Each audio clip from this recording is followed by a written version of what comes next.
जग बदल घालूनी घाव सांगून गेले मज भीमराव असं सांगून महामानव डॉक्टर बाबासाहेब आंबेडकरांचा विचार हयात जोपासणाऱ्या साहित्यरत्न अण्णाभाऊ साठेंची आज पुण्यतिथी। फक्त 1.5 दिवस शाळेत गेलेल्या अण्णाभाऊंनी आपल्या 48 वर्षांच्या आयुष्यात तब्बल 35 कादंबऱ्यांसह 19 कथासंग्रह, 15 पोवाडे, 14 लोकनाट्य, कित्येक लावण्या, गाणी आणि एक प्रवास वर्णन लिहिले, आणि ते म्हणजे माझा रशियाचा प्रवास। अण्णाभाऊंनी लिहिलेल्या या पुस्तकामुळे आपल्याला कल्पना येऊ शकते की अण्णाभाऊ साठे आणि तत्कालीन रशियाचे काय नाते होते। अण्णाभाऊ साठे हे विचारांनी साम्यवादी होते। समाजातील तळागाळातील लोकांचे, कामगारांचे कल्याण साम्यवादामुळे होईल असे त्यांना वाटत होते। त्यांना Karl Marx, Lenin, Frederick angels यांच्या विचारांचे आकर्षण होते।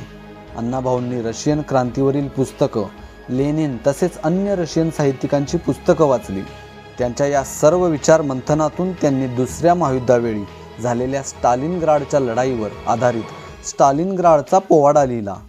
हा पोवाडा पुढे रशियन भाषेत देखील अनुवादित करण्यात आला होता आणि रशियन लोकांना तो प्रचंड आवडला होता। 1961 मध्ये इंडो रशियन कल्चरल सोसायटीकडून रशियाला भेट देण्यासाठी त्यांच्या नावाची शिफारस करण्यात आली। अण्णाभाऊंचे नाव त्यांच्या रशिया दौऱ्यापूर्वीच साहित्यिक वर्तुळात परिचित झाले होते। त्यांची चित्रा कादंबरी आणि सुलतान ही कथासुद्धा रशियन भाषेत अनुवादित झाली होती। त्यामुळे अण्णाभाऊंची ओळख करून देण्यासाठी वर्तमानपत्रात जो मजकूर छापून येत असे त्यात त्यांचा उल्लेख सुलतान फेम असा होत होता।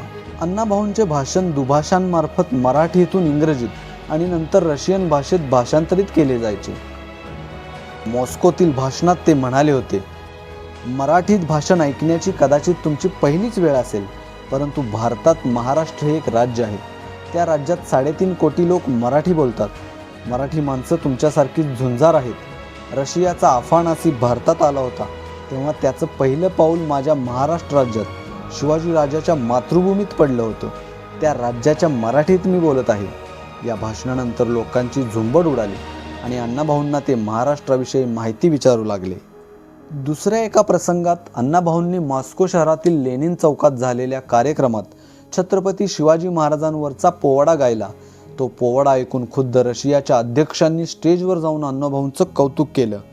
पुढे जेव्हा भारताचे तत्कालीन पंतप्रधान पंडित नेहरू रशिया दौऱ्यावर गेले तेव्हा तिथल्या नेते मंडळींच्या बोलण्यात होत असलेला शिवरायांचा उल्लेख ऐकून ते आश्चर्यचकित झाले। त्यांनी तेथील रशियन लोकांना विचारले तेव्हा नेहरूंना अण्णाभाऊंबद्दल समजले। या प्रसंगांवरून आपल्याला अण्णाभाऊंची महती लक्षात येते। ज्या देशात भारतीय समुदाय प्रामुख्याने आहे त्या ठिकाणी भारतीय महापुरुषांचे पुतळे असणे ही नित्याची बाब आहे, पण रशियात अण्णाभाऊंचा पुतळा असणं, त्यांच्या साहित्याचा अशा प्रकारे गौरव होणं ही खरंच भारतीयांसाठी अभिमानाची बाब आहे।